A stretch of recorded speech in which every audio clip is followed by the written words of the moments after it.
ये मेरा वही प्लांट है जो कि बंदर ने तोड़ दिया था और अब मैं इसकी रिपोर्टिंग कर रही हूँ। रिपोर्टिंग करने का कारण है इसके अंदर पीपल का पौधा उगा हुआ था जिसको मुझे अलग करना था और अलग करते टाइम इसका जो ग्रो बैग है वो फट गया। अब मैं आपको एक चीज़ दिखा रही हूँ इस पौधे में।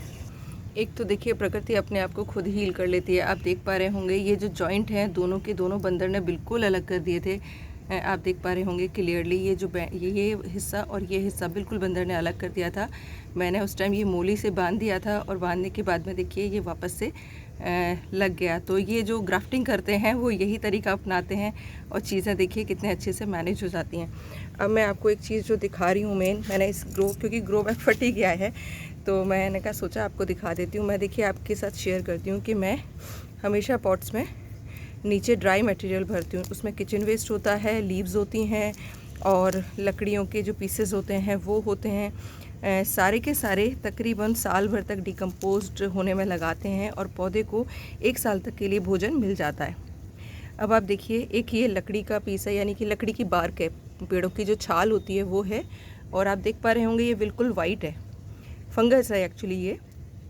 आप लोग अगर इसको देखते तो कहते हैं फंजीसाइड डाल दो और इनको मार दो क्योंकि ये फंगस लग गई है और पौधा ख़राब हो जाएगा। मेरे लिए ये फंगस बहुत बढ़िया है क्योंकि जितना भी कार्बन होता है यानी कि ब्राउन मटेरियल होता है नेचुरल तरीके से जब डिकम्पोज होता है तो ये वाइट जो फंगस होती है यही इसको डिकम्पोज करने का काम करती है।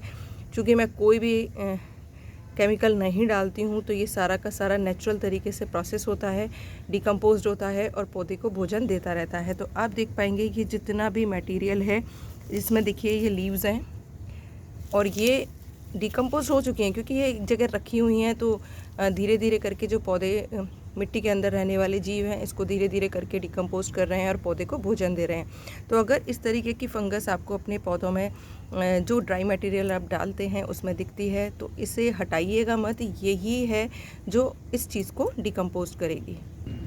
अब देखिए कितना सारा ब्राउन मटेरियल निकला है। मैं इसको वापस से ग्रो बैग में भर दूंगी क्योंकि देखिए अभी ये पूरी तरीके से डिकम्पोज नहीं हुआ है। ये आने वाले और 6-8 महीनों तक मेरे पौधे को भोजन दे सकता है। और ये देखिए पूरा का पूरा आप देख पा रहे होंगे सारे पार्ट सफ़ेद हैं, वाइट फंगस है। तो अगर आप इस तरीके की फंगस देखते हैं तो घबराने की बिल्कुल ज़रूरत नहीं है। यही वो फंगस है जो कि आपने जो भी ब्राउन मटेरियल अपने पॉट्स में भरा है उसको डिकम्पोज करने का काम करती है। तो वैसे मैं इसको हटाती नहीं अभी क्योंकि आने वाले 6 मंथ तक भी ये वाला खाद सफिशिएंट था, बट चूँकि मुझे पीपल का पौधा निकालना था और क्योंकि अब टाइम आ गया है, मैं पीपल के पौधे तैयार कर रही हूँ लगाने के लिए, तो इस चक्कर में ये पूरा क्योंकि प्लास्टिक का था, आटे का बैग था, वो फट गया। तो मैं अभी सेम प्रोसीजर से इसको लगा दूंगी।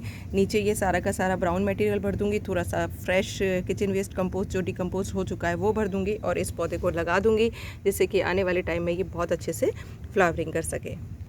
आई होप आगे से आप इस तरीके की फंगस को देखकर डरेंगे नहीं क्योंकि ये आपके जो भी डिकम्पोज्ड हो रहा है मटेरियल उसके लिए बहुत ही बेनिफिशियल है। तो इसे हटाइएगा मत बल्कि अपने पौधों में रहने दीजिएगा। जो भी आपका कंपोस्ट बिन है या पौधों में नीचे की साइड है दिक्कत नहीं करेगा।